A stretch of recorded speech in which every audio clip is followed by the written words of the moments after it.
Hello, this is Chef John from foodwishes.com with high heat seared salmon. I love pan seared salmon, but it is really hard to do inside because it just splatters everywhere and your house smells like fried salmon for 14 days.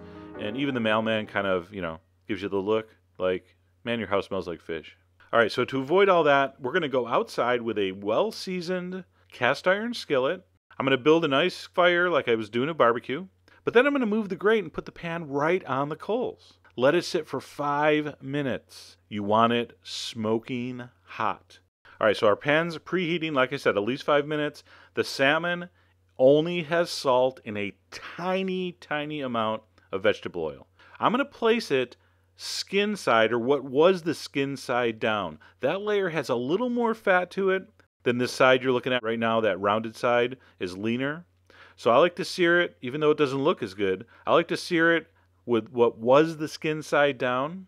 You can see all that fat sort of being pushed out, and that's what's giving it just a great crust and a great sear. The beauty of this recipe is the super high heat searing, and that's why we're outside. So don't be afraid. 3 minutes for, these are like 8-ounce, 9-ounce pieces of salmon. So 3 minutes, I'm going to flip it. And by the way, if you get a few black marks, that's normal. This thing's red hot. Don't worry about those. That's the same exact thing as if you had a black grill mark on a traditionally grilled salmon. I'm going to flip it over, give it 3 minutes on the other side. I'm going to take it off the heat. Or I'm going to flip that over so the more presentable side is up. And we're ready to eat. So that was 3 minutes per side. Again, you're going to have to adjust, of course, but that's an average. And it's so beautiful. It has this really thin but distinctively crispy crust, then just a really moist, beautifully textured inside. I served it real simply with a little fresh tarragon aioli.